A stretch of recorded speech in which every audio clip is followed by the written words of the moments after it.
Minha gente, nós estamos aqui na FutureCon e recebendo nesse momento aqui no estúdio da Rádio Bandeirantes o Hermano Pinto. Ele que é engenheiro elétrico e um dos diretores dessa feira, como eu disse a vocês, extraordinária. E ele vai conseguir explicar um pouco dessa tecnologia toda para todos nós. Hermano, muito boa tarde, seja bem-vindo aqui à Rádio Bandeirantes. Tá tudo legal? Oi. Tudo bem, obrigado. Boa tarde, Joel. Boa tarde, Ana Paula. É um prazer estar com vocês aqui. Prazer é todo nosso. Fora do ar, estávamos batendo um papo a respeito de energia eólica, que é a energia que é captada através do vento, né? Aqueles cataventos gigantes, principalmente presentes na região nordeste do Brasil. Isso também tem tudo a ver com tecnologia, né, irmão? Tem tudo a ver. Eu estava agora há pouquinho falando com o presidente da Anatel sobre duas coisas que cada um de nós precisamos na nossa vida, que é conectividade e energia. Você imagina o seu filho, você tirar o celular do seu filho ou o seu celular ficar sem energia, sem bateria, né? São duas coisas que matam a gente nessa sociedade moderna, né? Então, energia de um lado e a conectividade que a gente traz aqui no FutureCon do outro são fundamentais na nossa vida moderna. Tá, e o que representa hoje a energia eólica associada à tecnologia, essa realidade tecnológica hoje que temos em 2022? O Brasil tem um potencial gigantesco de energia eólica, né? Seja pelos ventos constantes, não turbilhonados que a gente tem no nosso norte e nordeste, que a gente tem um mapeamento de fontes eólicas do Amapá até a Bahia, né? Assim como também no Rio Grande do Sul. Mas é um grande potencial. Hoje, grande parte da energia do Nordeste já é produzida, que é consumida pelo Nordeste, já é por energia eólica, e a gente já tem o potencial do offshore, que é a energia feita fora da costa, que mais dentro da nossa orla marítima, né? Onde os ventos ainda são mais fortes e produzem ainda mais energia. E com o offshore a gente tem a possibilidade, e esse é um grande investimento que tem acontecido já no Brasil, temos já o Porto de Pecém no Ceará, onde a gente tem uma parceria com o Porto de Rotterdam na Holanda, onde a gente produzirá hidrogênio para exportação. E esse hidrogênio verde é o futuro dos combustíveis. Inclusive para carros, né? A gente já tem estudos muito avançados para substituir o motor a gasolina, até etanol mesmo, pelo hidrogênio, né? Exatamente. O hidrogênio verde tem essa capacidade de você ter um alto poder combustível, um alto poder energético dentro dele, e a situação que você está usando elementos digamos poluentes. Não poluentes, que a gente faz a descarbonização de toda a cadeia, né? Agora, Hermano, você está falando em captar energia em alto mar, né? O tal do offshore. Agora, como que essa energia é armazenada? Você que é especialista no assunto, vou até deixar a feira um pouco de lado, porque isso desperta a nossa curiosidade, né? Essa energia ela é armazenada em quê? Em baterias gigantes que ficam em balsas, alguma coisa assim? Então, aliás, dá para armazenar? Eu nem sabia, porque há um desafio em relação à energia solar em relação a isso, né? Sim. Primeiro, sim, é possível. É claro que as baterias têm um custo elevado, né?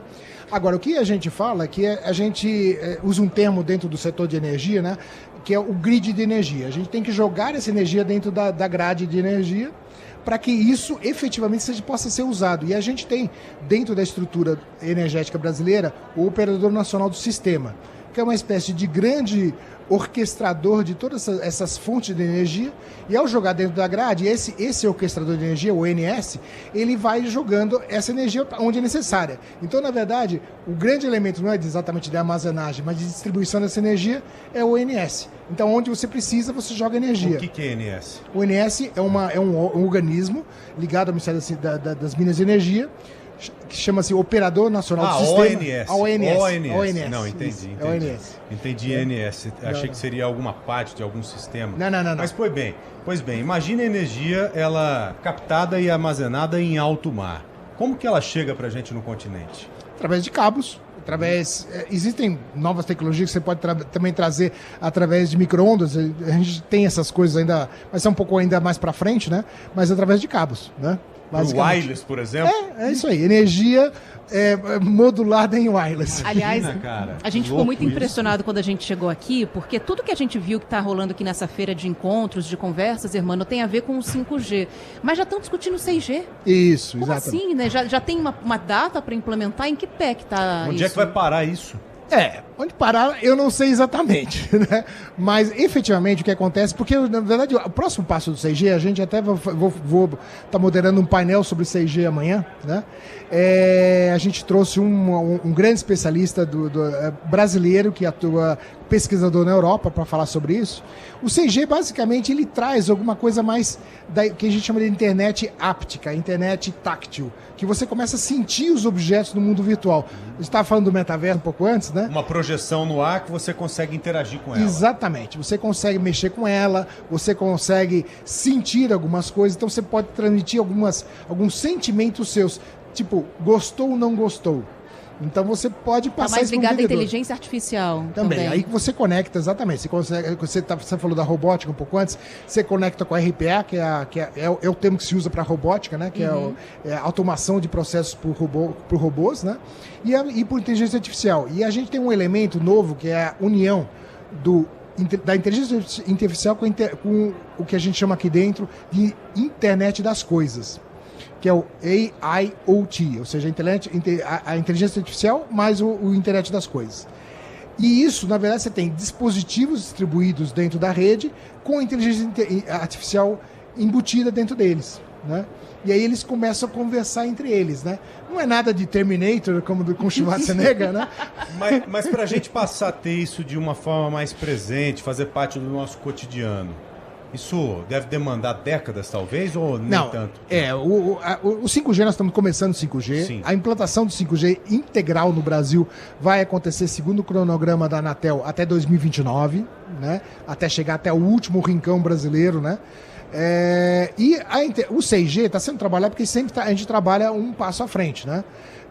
E o 6G se prevê entre 2030 e 2035 que você tenha realmente um amadurecimento suficiente da tecnologia para poder trazer para o mercado. Veremos então o 6G. Acho que estaremos vivos para isso. Se Deus quiser. Agora você falou em interagir com algo virtual que esteja projetado, por exemplo, no nada, no ar.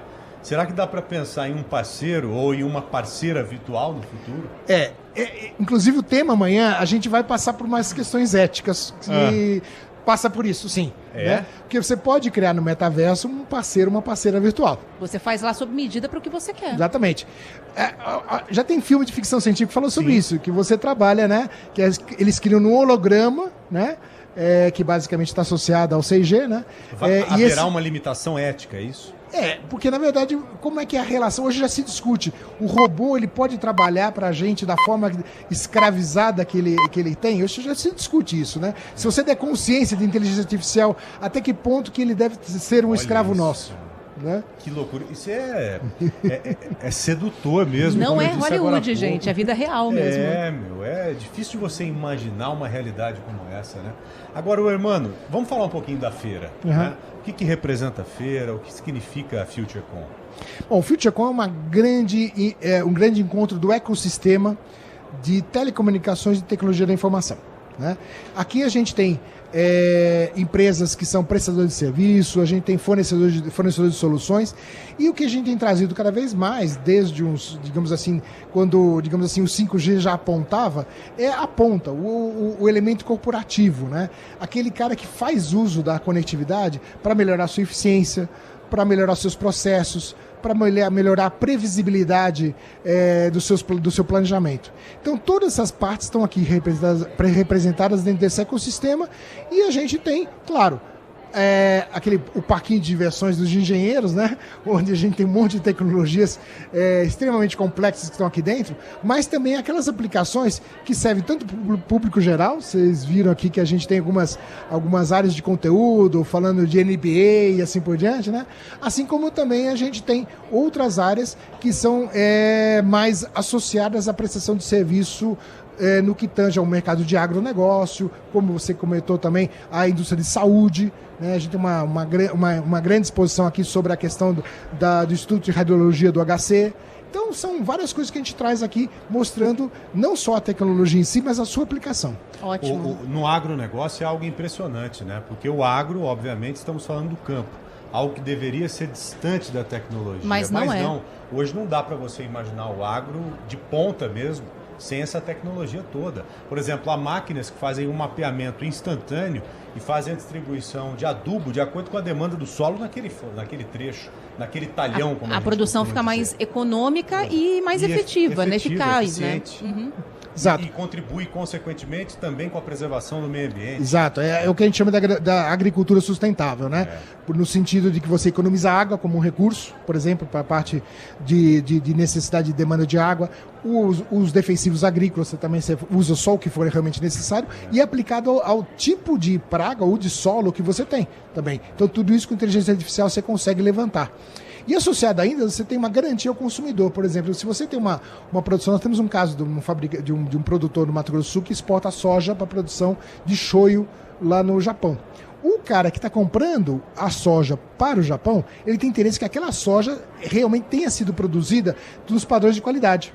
E nesses padrões de qualidade você faz através de blockchain, que é uma parte do que a gente chama de Bitcoin, né, em termos de moeda virtual, mas o blockchain são os contratos que você consegue fazer a rastreabilidade plena do plantio até a produção do shoyu no Japão. Além de rastrear, acompanhar em tempo real também. Exatamente. Impressionante. Bom, conversamos com o Hermano Pinto, ele que é diretor de infraestrutura e tecnologia da FutureCom. Hermano, muito obrigado. Foi um papo muito interessante, viu? Obrigado, Valeu. Joel. Obrigado, Ana Paula. Obrigada, gente. Vamos